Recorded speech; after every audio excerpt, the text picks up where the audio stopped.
Good morning. It is Friday and I just woke up and went straight downtown, packed my bag, went downtown, and right now we are headed to Grand Park to do morning medi. Check out this cool neon thing behind me. I'm on like an incline right now. This part reminds me of Seattle so much, like this incline over here. Here, I'll show you.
Back out on the street. Got an hour of reading in, which is always great. I'm trying to read more. I've noticed that if I can get to a place that is actually not that comfortable, so sitting like at the table in the library, or sitting at like a table, a hard table on a hard chair in a coffee shop, those types of places are where I get the most reading done.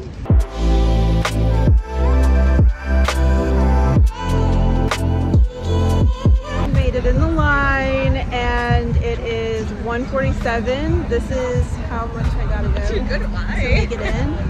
Wait, what? Meditation starts at 2. You think we're gonna make it?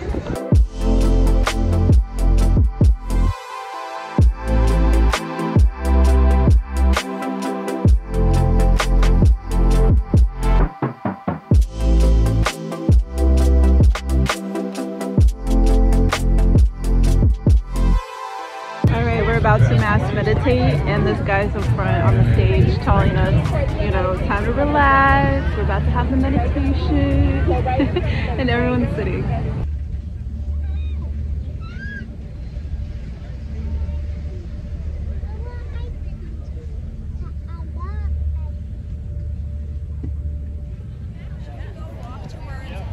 We're gonna listen to Zahra.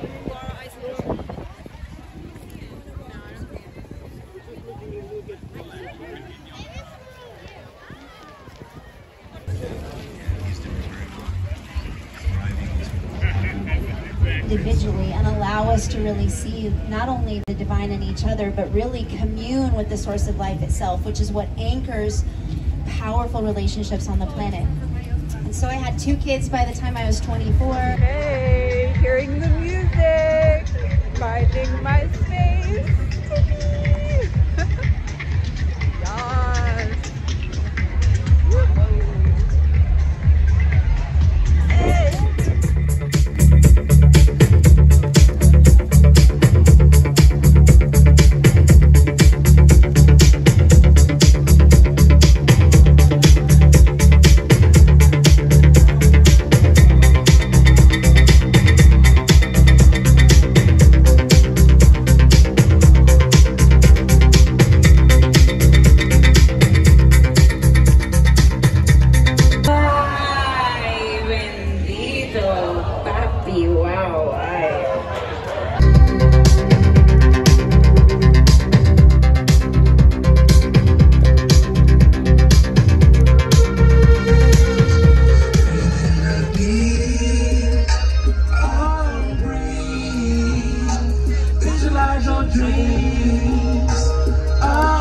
I believe I can fly. I think about it every day and night. I mean, I know I can fly, I'm just aligning with the right time to spread my wings. Bling like crystalline, make sure that I'm balanced, and I got the proper teams. Always divining, always on time, I'm guided. My jeans designer, gotta get thanks to my mama. My daddy too, melanin blind, you shining. I should bring a net, all these bitches falling down. Yeah. So yesterday I went to the Disclosure Festival. There was a couple that was talking on love and relationship, and specifically relationships in times of crisis. And I took some notes at the talk, so you can get this information for free. You don't have to pay for it. So I was just going to go through the 7 steps that they taught us yesterday. Really 7 powers, 7 points. And the first power that they spoke of was that you want to be in relationship with someone who also understands a higher power. And that can be an issue if your partner doesn't believe in a higher power and you do, because for me, I know that like I believe in Mother Gaia, I believe in Anima Mundi, I believe in a power that's much bigger than me and that runs through all of us, and that is a very core part of my relationship with myself. And so if another person doesn't have that belief of a higher power, then there's going to be a lot of points in our life on the day-to-day that we aren't simply just not going to be connecting on.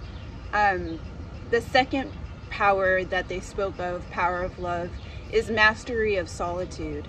And this is something that I've very much developed through self-isolation, through hermiting, through years of being a highly functioning introvert, and then most recently intentionally through meditation.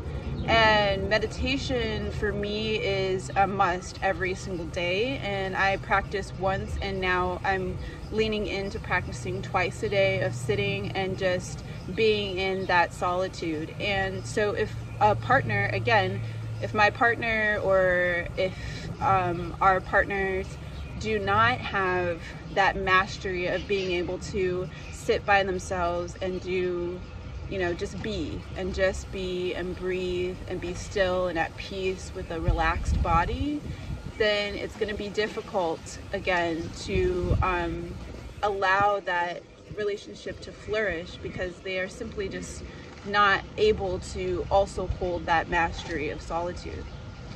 The third power of love that they mentioned is actually the balancing of power. And this one is very interesting, as I feel it most relates to my experience with male oppression or male domination, and you know, male supremacy, and just general aggression and just anger that can come from males that feel that they need to be in this very dominating role. And again, this is not for every male. Like, I have many guy friends that I feel do not, or do have a healthy balance of power. But I also have heard of many of my female presenting friends being in relationships that are toxic, where the man is very controlling, very dominating, and it's just not healthy. The fourth power of love is Trinity of devotion.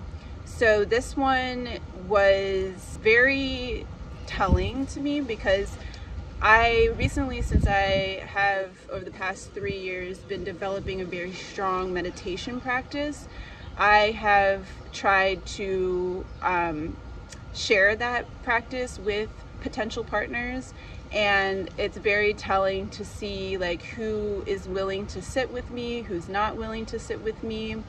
And ultimately, you know, I can only do so much to inspire and to share, but at the end of the day, it is fully their responsibility to be in devotion. to this self-mastery, to this solitude, to this higher power. And so that's where I've run into some hiccups consistently. And yeah, so now I'm excited to knowing this, and after hearing this talk yesterday at the festival, I just feel affirmed in gravitating towards more circles that share my devotion, so that when the other person and myself can come together, we can also sit and be in awe and be in the energy of and the actualization of that third party, which is the higher power that we both know and love and share.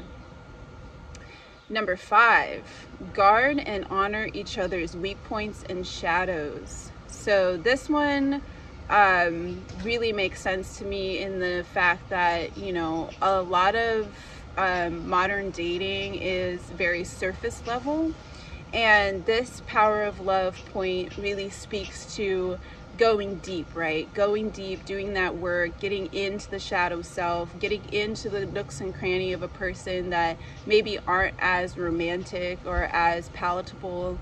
And this is a place where I know I have a lot of work to do when it comes to potential partners, because I often can see a person's potential and I want that for them so bad, but again, I can't poke and prod and push and try to manipulate their shadow side or their weak points. Like, we have to learn to guard and honor each other's weak points, and that is something that I definitely can work on. Number 6, accept that there's going to be a death and a rebirth constantly in your relationship. This one I really love, and I can't wait to experience with a partner, really being able to hold space for them to change and them holding space for me to change. It just sounds like such a deep and committed way to say, hey, I know you now, and I also know that tomorrow you can be someone different, and I know the next day you can be someone else, and that is okay, and I'm here for you because we have established this bond where we love and respect each other enough to allow each other to change and to really just live, right? Because life shapes us, and every day is different. Every day is a brand new day. So every day we will be different and we will be changing.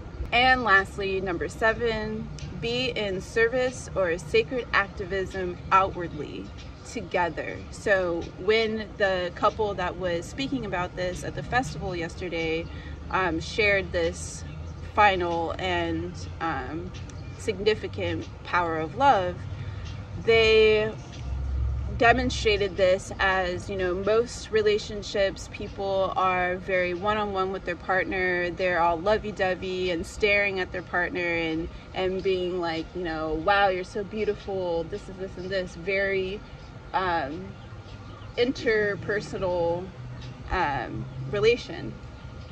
However, to really have the most elevated, healthy relationship, it's when we take that love that we see for another person and see in that other person, and we both turn outward and we face the community and we share that love with everyone else around us. That's when it's like extra super special. So I love that last point, being in service and sacred activism outwardly together. So that's my little talk today, and I hope you enjoyed receiving those 7 powers of love. If I do get the names of the couples, they were not listed on the bill outside of the stage, so I don't remember their names, but if I do find that information, I'll have it linked down below. All right, we have made it to Inglewood, where we are going to try some roti from Trinity style cuisine, a Trinidad and Tobago cuisine restaurant here in LA. And it's really a special moment for me because it is Father's Day, and as you may or may not know, my dad is from Trinidad, so I'm just really excited to be here and enjoy a meal on his behalf. And we're gonna save a little bit to take home and put on the altar and share with him later.